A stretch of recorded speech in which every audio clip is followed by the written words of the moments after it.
Radio Silaturahim dan Rasil TV masih di acara Dialog Pagi bersama Ustadz Husin Latas dan Ustadz Heri Nurdi. Kami masih mengambil tema mengenai naiknya harga-harga, terutama cabai. Kita lanjutkan Ustadz Heri, tafadhol. Yang turun harga diri. Yang turun harga diri. Semua harga naik, harga diri turun. Harga diri ya Allah. Ustadz kita pun terang-terangan kita malu di hadapan Allah ini. Betul, betul. Harapan saya pribadi gitu saja. Kalau malam mikir susah tidur itu, saya sedih itu. Melihat petani itu sedih. Adik saya tuh petani, Mas. Yang sepanjang tahun nanam, sepanjang tahun memelihara padinya. Ketika panen hasilnya kecil, Ustaz. Padahal dia harus hidup 1 tahun dengan anak istrinya. Sedih, Mas.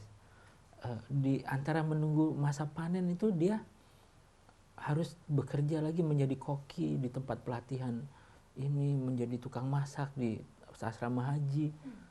Berat jadi petani itu. Sementara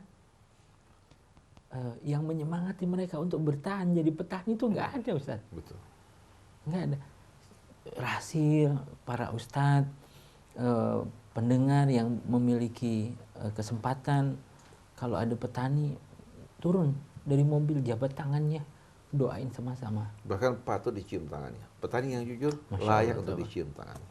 Saya pergi ke wilayah Bumi Jawa, Ustaz. Petani Bumi Jawa ini ke arah Guci, Tegal, Kabupaten Tegal. Pagi kabut masih penuh, hujan masih turun, mereka sudah nanam, memelihara tomatnya, sayur-sayurannya, wortelnya untuk dikirim ke masyarakat di kota. Alangkah sedihnya saya kalau mereka bangun pagi sebelum subuh, pulang menjelang tengah hari, hanya digerakkan oleh motif dunia, Ustaz. Harusnya tugas kita itu yang menginfiltrasi mereka dengan motif-motif akhirat. Yang sabar ya Bu ya, meskipun berat, yang sabar Pak ya, meskipun tidak ringan. Dan jadikan ini merupakan ibadah kepada Allah Ta'ala. Ibadah kepada Allah Ta'ala. Thailand itu, Ustaz, moto negaranya, we are the kitchen of the world. Masya Allah. Ini moto negara Thailand. Kita harus Kalau kita menjadi negara konsumen the world. Kita ini harus jadi Dapurnya. dapurnya dunia. Dan itu diwujudkan oleh Thailand, Ustaz. Diwujudkan. Dan terbukti. Terbukti. Nah, saya senang ketika Pak Jokowi presiden ke Pekalongan pakai sarung. Saya senang. Tapi jangan simbolis aja, gitu. Gerakan negara ini yang berada di tangan Bapak, yang berada di bawah koordinasi Bapak, untuk melayani seadil-adilnya dan sejahtera mungkin seluruh masyarakat. Dan janganlah agama ini didekati dengan simbol. Betul. Taatlah pada Allah, ikutilah Rasulullah, belajarlah pada ulama, turun dan silaturahim kepada masyarakat-masyarakat yang memang memerlukan. Begitu juga kalau ulamanya turun, Ustaz, kemudian umarohnya turun, para pemodal turun, rasanya nggak lama Indonesia itu baldatun thayyibatun. Saya ingin tanya Ustaz Heri, lebih luas mana negeri kita dibandingkan Thailand? Thailand itu punya 79 provinsi, kita punya 34, tapi 34 itu kalau dibanding 79 luasan kita, Ustaz. Luasan kita. Luasan kita. Yang belum digarap di negeri kita ini berapa persen kira-kira? Tadi pagi siaran dari Kementerian Menko Maritim Pak Luhut mengatakan ada pulau yang boleh dikelola oleh asing tapi milik kita tetap. Ini berkaitan dengan Jepang. Jumlah pulau yang ada dan belum diberi nama ini jumlahnya ribuan, Ustaz. Jumlahnya ribuan. Pulau yang ada di Indonesia. Jadi Mas Krisna kalau mau nitip nama silakan saat ini sekarang. Jumlahnya pulau yang kita kuasai belum terurus, bahkan diberi nama pun belum, jumlahnya ribuan. Artinya pulau kita, negara kita luar biasa kan? Luar biasa. Nah dalam hal ini memang saya setuju sekali dengan Ustaz Heri. Tugas ulama kita harapkan, para da'i kita, untuk memberikan dorongan, semangat, motivasi bagi para petani, para nelayan, juga para pedagang. Karena pedagang ini kan yang mengambil sumber-sumber dari sumber-sumbernya, dari para petaninya, dari para nelayannya. Mereka bisa berlaku adil. Bukan hanya bertujuan untuk mendapatkan barang dengan semurah-murahnya. menunggu sampai atau mengancam barang tersebut akan rusak kalau mereka tidak beli. Tapi mereka berusaha memandang para petani mitra mereka. Bukan sebagai keledai, bukan sebagai orang-orang yang akan memberikan keuntungan tanpa mempertimbangkan kepentingan mereka. Ada betul-betul kesetaraan, ada kecintaan. Sebagaimana firman Allah, innamal mu'minuna ikhwah. Jadi bagaimana pemilik modal turun di tengah masyarakat, mengambil hasil-hasil pertanian dengan harga yang wajar, kemudian mereka angkut ke kota dengan kendaraan mereka, dengan peralatan mereka, dengan cold storage yang mereka miliki. Kemudian mereka jual juga dengan harga yang wajar, di mana masing-masing mendapatkan keuntungan. Dan saya yakin keuntungan ini akan jauh lebih berkah daripada mereka tabungkan di bank dalam jumlah yang besar dengan menimbulkan penderitaan bagi rakyat banyak. Petani bekerja untuk menghidupkan masyarakat banyak. Masa mereka yang paling kecil mendapatkan keuntungan. Ini kan amat menyedihkan sekali. Dan saya pernah coba bekerja sama dengan seseorang menanam cabai. Dalam hitungan di kertas kita akan untung. Tapi begitu selesai panen, ternyata modal tidak balik, bahkan kendaraan yang disiapkan sebagai angkutan juga hilang. Itu tukang sulap paling canggih, Ustaz. Ya. Artinya bagaimana dari sini kita bisa melihat bahwa Kejujuran modal, betul. kejujuran, di samping kejujuran juga, hasil yang dihasilkan itu karena tidak didukung oleh pemerintah dalam menentukan harga, akhirnya secara liar para tengkulak membeli dengan harga murah karena kita tidak memiliki cold storage untuk menyimpan barang kita. Busuk. Pada saat panen, kalau tidak segera kita jual, maka akan busuk. Sedangkan mereka memiliki cold storage pada saat panen, mereka simpan di tempat-tempat mereka. Dan kapasitas cold storage yang mereka punya ini Luar puluhan biasa. ton, Ustaz. Puluhan ton. Setelah harga mulai tinggi baru mereka lepas. Maka kalau kita ke pasar induk, pada musim cabai sedang panen, harga tidak akan turun. Dan uniknya, begitu nanti mereka datangkan berkarung-karung, saya pegang karungnya dalam kondisi dingin luar biasa. Artinya keluar dari mana? Dari cold storage. Nah, mereka pemilik modal bisa membuat apa yang mereka suka. Para petani, siapa yang membela mereka, siapa yang melindungi mereka, siapa yang berupaya untuk bisa membuat mereka bekerja lebih baik di masa akan datang. Belum pupuk yang semakin mahal. Akhirnya karena harga barang mahal, mereka kalangan-kalangan kuliner yang di bawah ini, mereka nggak berdaya untuk menjual barang-barang mereka. Karena apa? Dengan harga. Karena kenaikan harga yang tinggi. Sedangkan mereka pemilik restoran yang datang orang-orang yang mampu. Jadi memang ulama harus turun kepada para petani, memberikan motivasi, dorongan kepada mereka, dan mengajak para pemilik modal untuk melakukan penyertaan. Kalau perlu membebaskan hutang mereka dari para rentenir. Demikian pula nelayan harus diselamatkan. Kita berikan dukungan, bantuan kepada mereka, penyertaan modal, pembebasan dari hutang mereka, hingga di saat mereka berlayar, mereka menggunakan pinjaman yang tidak berbunga. Dan pada saat mereka menjual hasil mereka menjual juga dengan cara yang penuh keadilan. Bukan dengan cara memaksa mereka menjual dengan harga yang kita inginkan. Ini tidak termasuk, ini merupakan pelanggaran terhadap firman Allah, illa antakuna tijaratan antaradin. Walaupun perdagangan, tapi dipaksa menjual dengan harga yang ditentukan karena mereka apa? Harus meminjam uang pada saat mereka berangkat. Nah, kalau sampai mereka meminjam untuk 3 kali panen, bayangkan apa yang akan dialami mereka setelah mereka terima uang tersebut. Tidak lama kemudian uang tersebut akan habis. Dari seorang yang menantikan keuntungan dari panen, tahu mereka mendapatkan panen 3 kali dalam waktu yang singkat. Akhirnya mereka mulai berpikir untuk beli motor, beli mobil, beli ini, beli itu. Tahu begitu tiba saatnya untuk membayar, hasil mereka semua diambil tanpa rasa belas kasihan. Jadi kita berharap betul-betul bagaimana radio-radio dakwah sudah mulai menghentikan pembicaraan yang tidak berguna, yang tidak bermanfaat. Biar orang mengerjakan sholat sesuai dengan pokok-pokok sholat dan prinsipnya. Agama juga tidak hanya sekedar simbol-simbol agama.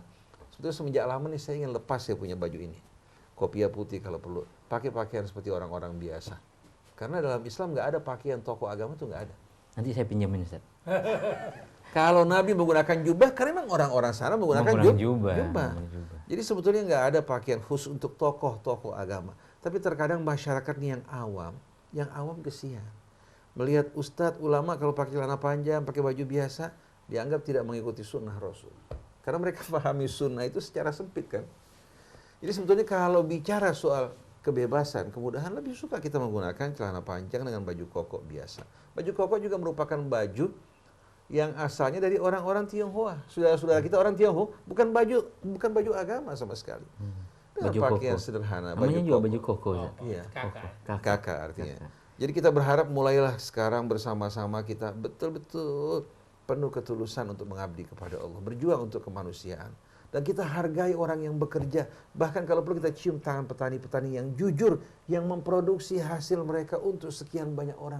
Terkadang mereka setelah panen beberapa lama tidak mampu untuk menghidupkan keluarga mereka. Iya. Jadi sebetulnya kalau kita bertanya Ustadz Heri bagaimana di hadapan Allah di hari kemudian nanti, saya, para ustadz, para dai, saya nggak berani mengatakan bahwa saya ini bisa menjamin diri saya masuk ke dalam surga. Asal bisa selamat dari azab Allah, dari murkanya, sudah merupakan kebahagiaan yang luar biasa. Jadi mudah-mudahan Allah membantu kita dengan rahmatnya, dengan kemurahannya, dengan kekuasaannya, untuk menjadikan kita pejuang-pejuang yang berjuang demi kemanusiaan, mengharapkan ridha Allah. Berjuang melakukan perbaikan politik bukan untuk kekuasaan. Berjuang memperbaiki ekonomi bukan untuk diri kita, tapi untuk umat, bangsa, dan tanah air kita, dengan mengharapkan keridhaan Allah Subhanahu wa Ta'ala. Ada satu kisah Ustaz, Mas Kisna, tentang ini sedang kita cari, mudah-mudahan kita berhasil mengundang beliau nih. Pengusaha PO, Ustaz, pengusaha bis yang mendisiplinkan seluruh karyawan dan supirnya untuk sholat berjamaah, membebaskan hutang-hutang supirnya, Alhamdulillah. menyejahterakan keluarga pegawainya. Kalau dengan syarat waktu sholat berjamaah. Oh, Masya Allah. Ini pejuang yang luar biasa. Pejuang. Lebih baik dari saya kalau gitu, lebih baik dari kita semuanya. Pejuang. Dan modal yang dikelola oleh perusahaan ini ya digunakan untuk kesejahteraan seluruhnya. Jadi bukan hanya untuk diri Oh, sendiri. bukan. Dan supirnya membawa bis dengan aman, nyaman, penumpangnya sampai tujuan dengan aman, nyaman. Masya Allah, tabarakallah, semuanya tercapai, Ustaz. Kalau di setiap lini usaha perdagangan yang adil dan jujur, ada orang seperti Sayyidina Utsman bin Affan, ada orang seperti Abdurrahman bin Auf radhiyallahu anhu. Keren gitu, Ustaz. Dan saya lihat semua sahabat Rasul yang dididik oleh Rasul punya jiwa yang sama. Abu Bakar bagaimana dengan harta membebaskan para budak. Sayyidina Umar pun termasuk punya peran. Sebagai pemimpin bagaimana dia tidak berpikir untuk dirinya, untuk kesejahteraannya. Sayyidina Utsman, kita perhatikan bagaimana hartanya dikeluarkan, dicurahkan untuk juga membangun, mensejahterakan masyarakat, membangun sumur-sumur, membantu orang yang berperang. Kemudian begitu pula dengan Ali bin Abi Thalib. Kita tahu bagaimana gelar beliau Abu Turab. Bapak Turab, bapak tanah, karena kebiasaan beliau tidur di tanah dengan pakaian-pakaian sederhana. Bahkan beliau untuk kebutuhan keluarganya, terkadang dia menjadi kuli pikul di pasar, membantu wanita-wanita yang lemah. Terkadang dia menimba untuk mendapatkan air dengan imbalan-imbalan yang diberikan oleh mereka-mereka yang mampu. Padahal beliau menantu Rasulullah SAW. Jadi kalau kita mau bercermin ke sana, kita nggak tahu taruh di mana wajah kita, muka kita. Kita ini sebetulnya baru, mungkin dikatakan ustadz-ustadzan, dai-daian. Dan kita berharap mudah-mudahan para ustadz, para dai bisa menyadari hal ini. Di saat saya mengkritik para ulama, bukan karena kebencian, tapi ingin menyadarkan kita semua, kita ini sedang menanggung amanat, beban yang amat berat, yang kita akan bertanggungjawabkan di hari kemudian nanti. Mudah-mudahan Allah dapat menyadarkan kita semua, para ulama, para asatidz kita, dan berhenti bicara mengenai khilafiyah yang tidak bermanfaat sama sekali. Bukan kita membanding-bandingkan, Ustaz, ya, antara ulama yang baik dengan tokoh yang buruk, atau ulama yang buruk dengan tokoh yang baik, tidak membanding-bandingkan. Sama sekali tidak. Tapi ini saling mengingatkan. Betul. Saling mengingatkan. Jadi kalau saya memberikan penghargaan kepada Kwi Kian Gi, ya, dan mengkritik para ulama, bukan berarti saya menjatuhkan para ulama, sama sekali tidak. Tapi saya betul-betul terkagum-kagum kepada Bapak Kwi Kian Gi, seorang Tionghoa tanpa harus mengganti namanya dengan nama Muhammad dan lain-lainnya. Tapi dari mulai sebelum dia menjadi seorang pejabat sampai menjadi seorang pejabat, saya lihat sikapnya tidak berbeda. Dan saya akui, saya banyak baca dan belajar dari beliau. Nah, saya ingin betul-betul ulama-ulama kita, para ustadz kita, punya jiwa yang betul-betul jujur, istiqamah dalam kebenaran, dan jangan kita bicara mengenai etnik. Jangan kita bersikap narsis. Kalau seandainya kita tidak memilih pemimpin yang bukan dari kalangan Islam, bukan karena sikap narsis kita, tapi karena itu merupakan perintah yang datang dari Allah, yang tidak mungkin dapat kita tawar-menawar. Tapi tetap mereka yang bukan dari kalangan etnik Indonesia, katakan dari etnik Tionghoa dan lain sebagainya, tidak pernah ada permusuhan. Kalau itu di hati orang kita. Arab juga bukan orang Indonesia. Bukan, etnik Arab juga bukan. Bahkan di Indonesia terdapat sekian banyak etnik. Jadi orang yang mengedepankan masalah etnik lupa akan asal usulnya dari apa diciptakan, kemana dia akan pergi. Tapi sebagai orang yang beriman, terikat dengan agama kita, dan mereka yang beragama lain, silahkan jalankan agama mereka sebagaimana yang mereka yakini. Allah telah mengingatkan itu, mengatakan lakum dinukum waliyadin.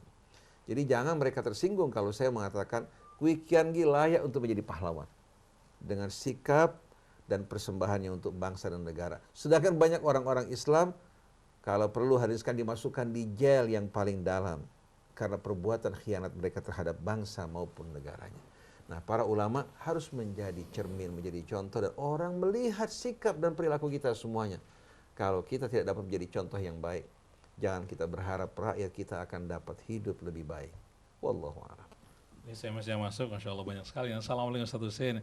Yang terjadi kepada ekonomi kita sekarang adalah akibat banyak ulama dan cerdik pandai yang tidak berilmu. Ulama dan cerdik pandai harus bersatu memikirkan ekonomi rakyat. Ingat, ilmu ulama dan cerdik pandai terbatas dengan ilmu dan pengalaman mereka.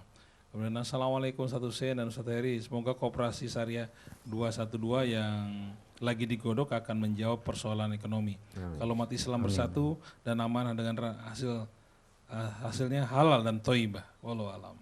Dari Saiful di Ciledug. Saya mau cerita sedikit aja Mas sebagai penutup Ustaz. Indonesia ini salah satu negeri dengan tanaman hutan pinus terbesar. Terbesar ya? Terbesar Ustaz.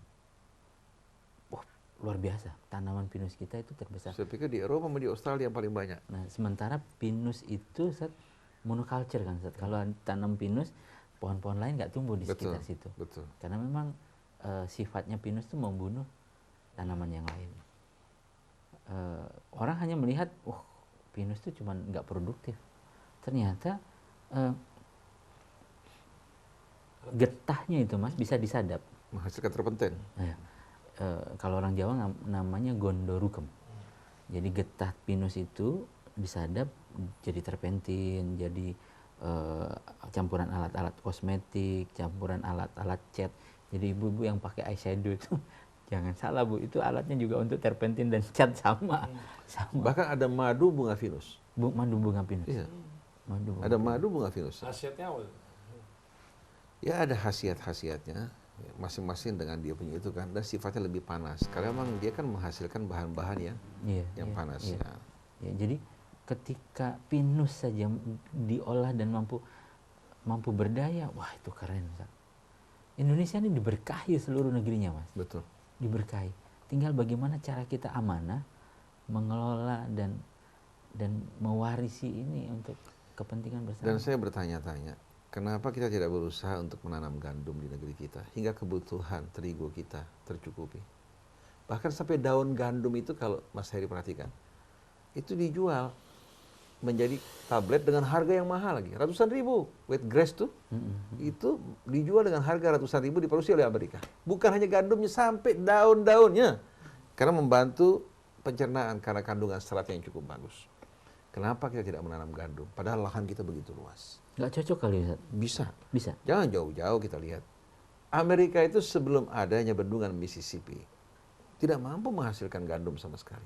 Dengan adanya bendungan Mississippi, Allah kasih subhanallah, bisa menghasilkan berbagai macam kebutuhan mereka yang luar biasa. Artinya rekayasa teknologi itu penting juga dilakukan. Ya? Cuma kita kan IPB-nya sudah beralih dari pertanian menjadi jurnalis publisistik. Betul enggak? Perbankan. Saya baru ngeh itu belakangan. Baru kira-kira mungkin 2 bulan ini saya kaget. Kok IPB bukan fokus dalam bidang pertanian, mengembangkan betul-betul berbagai macam varietas bibit yang baik. Yang saya heran Thailand bisa menjadi kitchen of the world kan? Kitchen of the world. Bagaimana bisa menjadi dapur dunia, sedangkan kita Indonesia yang lebih dibandingkan Thailand tidak mampu untuk sampai kedelai kita harus impor. Sampai juga bayangkan bukan hanya kedelai jagung. Agribisnis ini yang menguasai rekayasa teknologinya Israel Ustaz. Thailand itu berkembang sangat maksimal, salah satunya bekerja sama dengan engineer dan rekayasa genetik dari Israel. Kita tidak anti Israelnya, tapi kemudian yang menjadi pertanyaannya adalah sebetulnya kita punya kesempatan yang sama. Bidang bioteknologi sekarang bukan hanya monopoli satu bangsa maupun negara. Dalam bidang bioteknologi ini asal orang menguasai betul-betul apa? Menguasai teknologi. Kita lihat sebagai contoh Iran lah. Iran kan negara yang sekian lama diboikot. Jangan mentang-mentang saya sebut Iran Syiah langsung. Dalam bidang teknologi dia maju termasuk dalam bioteknologi. Bagaimana dia bisa mengembangkan varietas bibit-bibit yang cukup bagus. Ada pertanyaan di SMS. Di Saudi, di Mekah, Madinah, itu kan nggak ada tanaman pisang, jeruk, semangka. Pertanyaan di SMS itu, apakah mereka tumbuh di negeri ini? Nggak tumbuh, itu dari Afrika itu. Enggak, di Saudi Arabia semangka banyak. Oh, semangka banyak. Semangka banyak, tapi kan Saudi Arabia berbeda-beda kan. Di daerah-daerah tertentu subur. Taif itu merupakan daerah yang subur. Abha daerah dingin subur. Kita jumpai di wilayah-wilayah dekat wilayah-wilayah daerah daerah tertentu yang berbatasan sama Bahrain terdapat pohon semangka dalam jumlah yang cukup banyak, bahkan besar-besar. Semangka tersebut hasilnya luar biasa. Termasuk juga anggur dengan hasil anggur yang luar biasa, delimanya pun dengan hasil yang luar biasa. Jadi di sana pada daerah-daerah yang subur mereka mampu untuk menghasilkan tanaman-tanaman yang cukup baik. Bahkan semenjak mampu menyirami daerah-daerah padang pasir, mereka bisa menumbuhkan bermacam-macam tanaman. Jadi sebetulnya terjadinya tasahur, terjadinya perubahan perubahan iklim, itu disebabkan karena tidak adanya air, karena tidak adanya juga pohon-pohon ditebangi dan lain sebagainya. Ini negara kita yang subur, bisa terjadi juga perubahan. Bahkan bisa berubah hutannya menjadi padang pasir kalau kita tidak menjaga, memelihara. Oh, itu sudah terjadi di sebagian sebelah Kalimantan, deforestasi itu minimal 5 juta hektar setiap tahun. 5 juta hektar setiap tahun. Setiap tahun. Berarti nanti saya khawatirkan, tahu negara-negara yang subur menjadi padang pasir, sebaliknya negara padang pasir berubah menjadi negara apa? Yang subur. Kita lihat bagaimana di Amerika, daerah-daerah padang pasir mereka juga mulai tanami. Sebelum ada bendungan Mississippi, itu daerah tersebut merupakan daerah padang pasir. Tapi mereka bisa kembangkan, asal ada air, ada kemauan, ada tekad, ada pengetahuan, insya Allah bisa kita kembangkan pertanian kita. Dulu orang mengatakan kedelai tidak cocok di Indonesia. Hasilnya kecil-kecil. Saya pernah baca ya, dalam sebuah tulisan di Republika kalau tidak salah, bagaimana seorang ahli dalam bidang penanaman kedelai tamat dari Amerika. Bahkan ditawarkan untuk mengelola perkebunan kedelai. Dia menolak, dia kembali ke Indonesia. Dia mengatakan lahan kita ini bisa menghasilkan kedelai super. Sampai lahan-lahan yang berada di tepi sungai. Tapi tidak ada niat dari pemerintah kita karena tekanan dari pihak luar yang telah menginvestasikan penanaman kedelai di Brasil, di mana-mana tempat. Kalau Indonesia sampai melakukan tersebut, maka Indonesia tidak akan dijadwal ulang kembali hutannya. Kalau di Australia itu ada nama wilayah namanya New Territory. Kalau di Indonesia ada NT itu New Territory. Kalau di Indonesia NTT, Nusa Tenggara Timur. Dua-duanya itu Mas, dua-duanya berpotensi sebagai wilayah peternakan kambing dan sapi. Betul. New Territory mengekspor sapi ke Indonesia dan kambing ke Indonesia, banyak banget. Sementara NTT belum didevelop sebagai wilayah penghasil peternakan kambing dan sapi. Padahal suasananya mirip dengan Australia kan? Sama. Padang rumputnya pun mirip. Dan subhanallah sebahagian daerah berdekatan bisa dijadikan daerah pertanian yang bisa mensuplai kebutuhan pangan buat pertaniannya. Kan luar biasa nih. Ustaz Heri kelihatannya kita mesti turun nih. Mesti turun, kalau perlu pakai pakaian petani di tengah-tengah masyarakat untuk memberikan dorongan dan mengajak nih konglomerat kita nih kalau nggak takut sama Allah Ta'ala, tunggu saja bencana yang akan menimpa mereka di hari kemudian nanti. Kalau perlu apa kita jual sebagian aset kita nih untuk pertanian, untuk membantu para petani. Sepertinya penting juga daripada banyak Daripada lahan menganggur, mati kan? Ustaz, untuk digarap. Ya, sebetulnya kita yang mesti nih, sebagian yang kita miliki, kita bisa investasikan untuk membantu para petani dengan kontrol dan penyuluhan yang baik. Supaya tidak hilang begitu saja kan. Ya harap mudah-mudahan Allah berikan taufik dan hidayahnya bagi kita semua insya Allah. Baik, Mas Ondi sudah memberikan kode bahwa waktunya sudah habis. Kita akhiri saja acara dialog pagi pada pagi hari ini. Kita akan jumpa lagi pada dialog pagi berikutnya. Jangan lupa nanti tanggal 21 Januari ya, Ustadz Hussein dengan Habib Rizik mengisi di mana, Ustadz? Oh di daerah Kalibata tuh di mana? Di Kalibata tuh. Ya nanti kami umumkan lah ya. Tanggal 31 di Kompleks Lembaga Pendidikan Miftahul Jannah, Jalan Swadaya, Pejaten Timur. bersama Habib Dan Rizik tanggal dan Ustaz 15 Husin. subuh insya Allah di depan Pasar Agung, Depok, Di? Depok Baru. Oh, Depok Baru. Depan tanggal Pasar 15 Agung, subuh. depan Pasar Agung kalau tidak salah ya. Oke. Di Lenteng Subuh, Agung. subuh. ya. Depok Baru ya. Tanggal 31 ada yang mau ikut umroh bareng saya. Baik, terima kasih Ustaz Husin. Terima kasih Ustaz Heri. Kita jumpa lagi ya nanti Selasa depan insya Allah. Saya Muhammad Krisna Ondi Saputra, juga Andri Seruput, mohon pamit. Wabillahi taufiq wal hidayah. Wassalamualaikum warahmatullahi wabarakatuh. Waalaikumsalam.